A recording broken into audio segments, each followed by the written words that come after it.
একটি মৃত্যু, তবে স্বাভাবিক নয়। রহস্য ঘেরা এক হত্যাকাণ্ড। স্ত্রীর হাতে খুন হলেন স্বামী। মৃত্যুর 15 দিন পর সেই মরদেহ উদ্ধার করেছে পুলিশ, সাথে একটি চিরকুট। কিন্তু কিভাবে হত্যা করা হলো তাকে, আর এর পেছনে কারণই বা কি? অনুসন্ধানে মিলবে কি সমাধান, জানাচ্ছেন এসআই রাজ।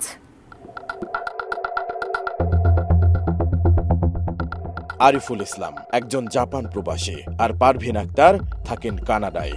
তারা সম্পর্কে স্বামী স্ত্রী। দেশে ফিরে কিছুদিনের জন্য রাজধানীর ভাটারা থানা এলাকায় একটি অ্যাপার্টমেন্ট ভাড়া নিয়েছিলেন তারা। কিন্তু সবকিছু ঠিকঠাক চললেও হঠাৎ বাধে বিপত্তি। ভাড়া নেওয়া ওই অ্যাপার্টমেন্ট থেকে গত শনিবার স্বামী আরিফুল ইসলামের অর্ধগলিত মরদেহ উদ্ধার করে পুলিশ। মৃত্যুর 15 দিন পর স্বামীর লাশ মিললেও হদিস পাওয়া যায়নি স্ত্রী পারভিন আক্তারের। পুলিশের ধারণা, তাকে হত্যা করে স্ত্রী পারভিন আক্তার কানাডা পালিয়ে গেছেন। এছাড়া এটি একটি পরিকল্পিত হত্যাকাণ্ড বলেও জানায় পুলিশ।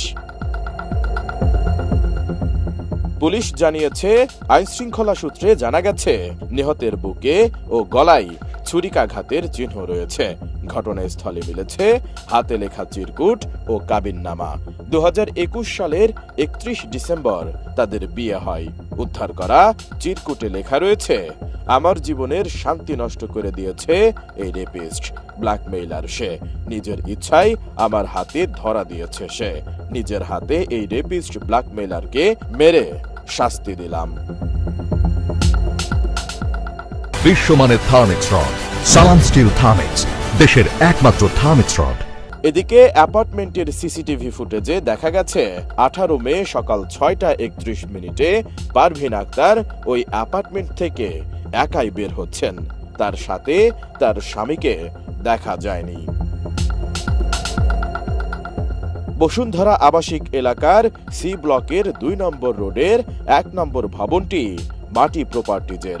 সেখানে দেশি বিদেশি নাগরিকরা অল্প দিনের জন্য অনলাইনে স্টুডিও অ্যাপার্টমেন্ট ভাড়া নেন।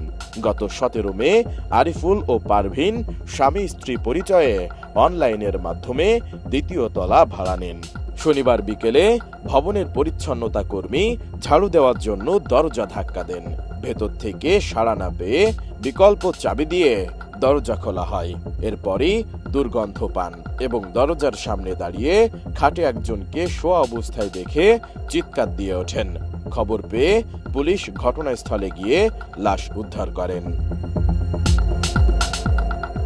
এ বিষয়ে ঢাকা মহানগর পুলিশের গুলশান বিভাগের বাড্ডা জোনের সহকারী কমিশনার রাজন কুমার সাহা বলেন, শনিবার বিকেলে খবর পেয়ে অ্যাপার্টমেন্ট থেকে যুবকের অর্ধগলিত লাশ উদ্ধার করা হয়েছে। হত্যাকারীকে খুঁজে বের করার সব রকম চেষ্টা চলছে।